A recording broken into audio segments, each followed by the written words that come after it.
Hello friends, welcome to Vindhyacharya's kitchen. Friends, ನಾನಿವತ್ತು ಮನೆಯಲ್ಲೇ ಇರುವ ವಸ್ತುಗಳನ್ನು ಬಳಸಿ ಸುಲಭವಾಗಿ ಕಬಾಬ್ ಪೌಡ್ರನ್ನು ಮಾಡ್ತಾಯಿದ್ದೇನೆ. ಒಂದೊಂದು ಸಲ ನಮಗೆ ಕಬಾಬ್ ತಿನ್ನಬೇಕು ಅಂತ ಅನ್ನಿಸ್ತದೆ ಚಿಕನನ್ನು ನೋಡುವಾಗ. ಆದರೆ ಕಬಾಬ್ ಪೌಡ್ರ್ ಇರೋದಿಲ್ಲ.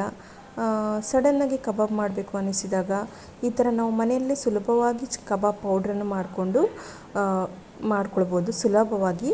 ಮತ್ತು ಈ ಪೌಡ್ರನ್ನು ನಾವು ಬೇರೆ ನಾವು ಎಗ್ ಕಬಾಬ್ ಮಾಡಲಿಕ್ಕೆ, ಫಿಶ್ ಫ್ರೈ ಮಾಡಲಿಕ್ಕೆ, ಮತ್ತು ಬೇರೆ ಯಾವುದಾದ್ರೂ ವೆಜಿಟೇಬಲ್ ಸುವರ್ಣಗೆಡ್ಡೆದು ಫ್ರೈ ಮಾಡಲಿಕ್ಕೆ, ಆಲೂಗೆಡ್ಡೆಯನ್ನು ಫ್ರೈ ಮಾಡಲಿಕ್ಕೆ ಎಲ್ಲ ಯೂಸ್ ಮಾಡ್ಕೊಳ್ಬೋದು. ತುಂಬ ಟೇಸ್ಟಿಯಾಗಿರ್ತದೆ.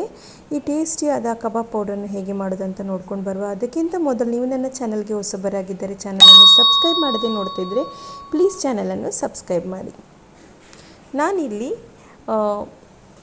ಒಂದು 7 ಉದ್ದ ಮೆಣಸನ್ನು ತಗೊಂಡಿದ್ದೇನೆ. ಇದು ಖಾರ ಜಾಸ್ತಿ ಇರುವುದಿಲ್ಲ. ಮತ್ತು 5 ಈ ಗಿಡ್ಡ ಕೆಂಪು ಮೆಣಸನ್ನು ತಗೊಂಡಿದ್ದೇನೆ. ಇದು ಸ್ವಲ್ಪ ಖಾರ ಇರ್ತದೆ. ಅದಕ್ಕೆ ಇದನ್ನೆಲ್ಲ ಚೆನ್ನಾಗಿ ಡ್ರೈ ರೋಸ್ಟ್ ಮಾಡಿಕೊಂಡಿದ್ದೇನೆ. ಎಣ್ಣೆ ಹಾಕದೆ ಹಾಗೆ ಹುರ್ಕೊಂಡಿದ್ದೇನೆ.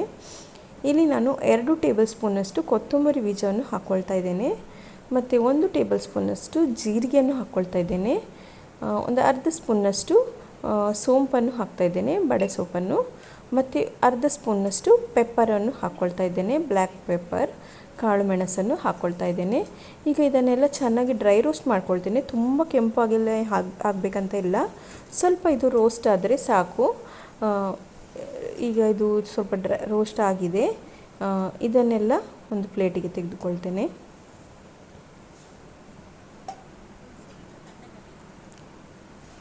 ಈಗ ಇದನ್ನೆಲ್ಲ ಮಿಕ್ಸಿ ಜಾರ್ಗೆ ಹಾಕ್ಕೊಂಡು ನಾನು ಹಾಕ್ಕೊಳ್ತಾ ಇದ್ದೇನೆ. ಕೊತ್ತಂಬರಿ, ಜೀರಿಗೆ, ಮೆಣಸು, ಬಡೆ ಸೊಪ್ಪು ಮತ್ತು ಕಾಳು ಮೆಣಸು ಇದನ್ನೆಲ್ಲ ಮಿಕ್ಸಿ ಜಾರ್ಗೆ ಹಾಕ್ಕೊಳ್ತೇನೆ. ಇಲ್ಲಿ ಸ್ವಲ್ಪ ಫ್ರೈಡ್ ಆನಿಯನ್ ಉಂಟು ಮತ್ತು ಸ್ವಲ್ಪ ಬೆಳ್ಳುಳ್ಳಿಯನ್ನು ಸಹ ಎಣ್ಣೆಯಲ್ಲಿ ಫ್ರೈ ಮಾಡ್ಕೊಂಡಿದ್ದೇನೆ. ಇದನ್ನು ಬೇಕಾದ್ರೆ ನೀವು ಸ್ಕಿಪ್ ಮಾಡ್ಬೋದು, ಇದು ಹಾಕಲೇಬೇಕಂತ ಇಲ್ಲ. ನಾನಿಲ್ಲಿ ಬೆಳ್ಳುಳ್ಳಿಯನ್ನು ಮತ್ತು ನೀರುಳ್ಳಿಯನ್ನು ಸ್ವಲ್ಪ ಫ್ರೈ ಮಾಡಿಕೊಂಡದುಂಟು, ಅದನ್ನು ಹಾಕ್ಕೊಳ್ತಾ ಇದ್ದೇನೆ. ನಾನು ಬಿರಿಯಾನಿಗೋಸ್ಕರ ಫ್ರೈ ಮಾಡಿಟ್ಟಿದ್ದೆ ಆಲ್ರೆಡಿ, ಅದನ್ನೇ ಹಾಕ್ಕೊಳ್ತಾ ಇದ್ದೇನೆ.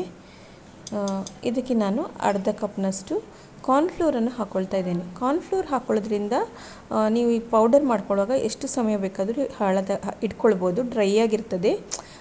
ಅಂದರೆ ಅದರಲ್ಲಿರುವ ಮಾಯಿಶ್ಚರನ್ನು ಅದು ಎಳ್ಕೊಳ್ತದೆ ಕಾರ್ನ್ಫ್ಲೋರು. ಪೌಡರು ಡ್ರೈ ಆಗಿರಲಿಕ್ಕೆ ಅದು ಹೆಲ್ಪ್ ಮಾಡ್ತದೆ. ಇದಕ್ಕೆ ನಾನು ಸ್ವಲ್ಪ ಅರ್ಧ ಸ್ಪೂನ್ ಹಳದಿ ಪುಡಿ ಮತ್ತು 1 ಸ್ಪೂನ್ ಉಪ್ಪನ್ನು ಹಾಕ್ಕೊಂಡಿದ್ದೇನೆ. ಈಗ ಇದನ್ನು ನಾನು ನೈಸಾಗಿ ಗ್ರೈಂಡ್ ಮಾಡಿಕೊಂಡಿದ್ದೇನೆ. ನಿಮಗೆ ಎಷ್ಟು ಆಗ್ತದೆ ಅಷ್ಟು ನೈಸಾಗಿ ಗ್ರೈಂಡ್ ಮಾಡಿ. ಎಷ್ಟು ನೈಸಾಗಿ ಗ್ರೈಂಡ್ ಮಾಡ್ತೇವೋ ಅಷ್ಟು ಚೆನ್ನಾಗಿ ಕಲರ್ ಬರ್ತದೆ. ನೋಡಿ ಫ್ರೆಂಡ್ಸ್, ಕಬಾಬ್ ಪೌಡರ್ ರೆಡಿಯಾಗಿದೆ. ಈ ಥರ ನಾವು ಡ್ರೈ ರೋಸ್ಟ್ ಮಾಡಿಕೊಂಡಿರೋದ್ರಿಂದ ಮತ್ತು ಇದಕ್ಕೆ ಕಾರ್ನ್ಫ್ಲೋರ್ ಹಾಕಿರೋದ್ರಿಂದ ನಾವು ಎಷ್ಟು ಸಮಯ ಬೇಕಾದ್ರೂ ಇಟ್ಕೊಳ್ಬೋದು. ನೀವು ತುಂಬ ಸಮಯ ಇಟ್ಕೊಳ್ಬೇಕು ಅಂತ ಹೇಳಿದರೆ ಆನಿಯನ್ ಫ್ರೈಯನ್ನು ಹಾಕ್ಕೊಳ್ಬೇಡಿ, ಅದನ್ನು ಸ್ಕಿಪ್ ಮಾಡಿ ಇಟ್ಕೊಳ್ಳಿ. ಇಲ್ಲಾಂದರೆ ಅದು ಹಾಕಿದರೆ ಫ್ರೀಝರಲ್ಲಿ ಇಟ್ಕೊಳ್ಬೋದು ನಾವು. ಈಗ ಇದರಿಂದ ಕಬಾಬನ್ನು ರೆಡಿ ಮಾಡುವ. ಇಲ್ಲಿ ನಾನೊಂದು 1/2 kg ಚಿಕನನ್ನು ತಗೊಂಡಿದ್ದೇನೆ. ಇದಕ್ಕೆ ನಾನೀಗ ಮಾಡಿಕೊಂಡ ಕಬಾಬ್ ಪೌಡ್ರಲ್ಲಿ ಒಂದು 3 ಸ್ಪೂನ್ನಷ್ಟು ಪೌಡರನ್ನು ಹಾಕ್ಕೊಳ್ತಾ ಇದ್ದೇನೆ. ಕಬಾಬ್ ಪೌಡ್ರ್ ಹಾಕ್ಕೊಂಡ್ಮೇಲೆ ಇದಕ್ಕೆ ನಾನು ಒಂದು ಮೊಟ್ಟೆಯನ್ನು ಒಡೆದು ಹಾಕ್ಕೊಳ್ತಾ ಇದ್ದೇನೆ. ಅರ್ಧ ಸ್ಪೂನ್ನಷ್ಟು ಜಿಂಜರ್ ಗಾರ್ಲಿಕ್ ಪೇಸ್ಟ್ ಹಾಕ್ತಾಯಿದ್ದೇನೆ. ಮತ್ತು ಅರ್ಧ ಲಿಂಬೆಹಣ್ಣನ್ನು ರಸವನ್ನು ಹಿಂಡಿಕೊಳ್ತಾ ಇದ್ದೇನೆ.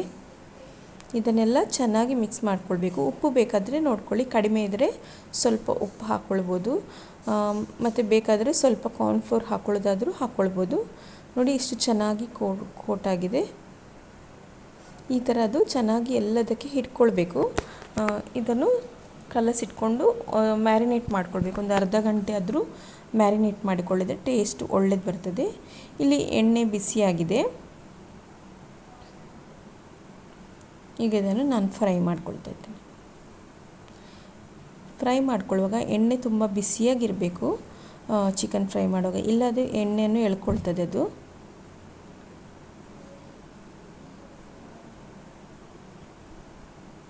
ಈ ಥರ ಅದು ಚೆನ್ನಾಗಿ ಕೆಂಪು ಕಲರ್ ಬರುವವರೆಗೆ ಇದನ್ನು ನಾನು ಫ್ರೈ ಮಾಡ್ಕೊಳ್ತೇನೆ.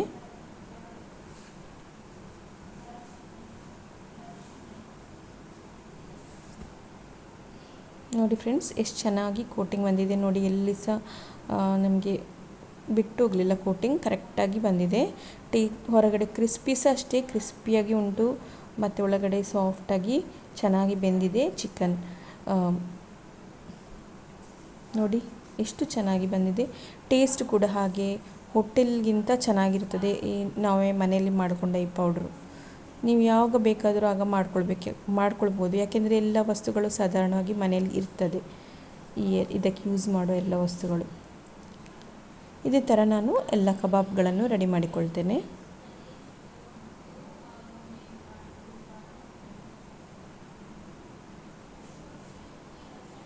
ನಾವು ಇದನ್ನು ತರಕಾರಿಗಳಿಗೂ ಆಲೂಗೆಡ್ಡೆ ಅಥವಾ ಬೇರೆ ಯಾವುದಾದ್ರೂ ಫ್ರೈ ಮಾಡಬೇಕಾದ್ರೂ ಸಹ ಇದನ್ನು ಯೂಸ್ ಮಾಡ್ಕೊಳ್ಬೋದು, ಟೇಸ್ಟ್ ಚೆನ್ನಾಗಿರ್ತದೆ. ಸ್ವಲ್ಪ ಹಿಟ್ಟು ಉಳಿತು, ಅದಕ್ಕೆ ಈರುಳ್ಳಿ ಹಾಕಿ ಫ್ರೈ ಮಾಡಿದ್ದೇನೆ. ನೋಡಿ ಫ್ರೆಂಡ್ಸ್, ಎಷ್ಟು ಟೇಸ್ಟಿಯಾಗಿ ಎಷ್ಟು ಕ್ರಿಸ್ಪಿಯಾಗಿ, ಬೈಂಡಿಂಗ್ ಕೂಡ ಚೆನ್ನಾಗಿ ಆಗಿದೆ. ನೀವು ಒಂದು ಸಲ ಟ್ರೈ ಮಾಡಿ, ತುಂಬ ಟೇಸ್ಟಿಯಾಗಿರ್ತದೆ. ಯಾವಾಗಲೂ ಹೊರಗಿದು ತಿಂತಾ ಇರ್ತೀರಲ್ಲ, ಒಂದು ಸಲ ಮನೆಯದು ಟ್ರೈ ಮಾಡಿ. ಮತ್ತು ನೀವು ಹೊರಗೆ ತರೋದೇ ಇಲ್ಲ, ಮನೆಯಲ್ಲಿ ಟ್ರೈ ಮಾಡ್ತೀರಿ, ಅಷ್ಟು ಚೆನ್ನಾಗಿರ್ತದೆ. ನನ್ನ ರೆಸಿಪೀಸ್ ಎಲ್ಲ ನಿಮಗೆ ಇಷ್ಟ ಆಗಿದೆ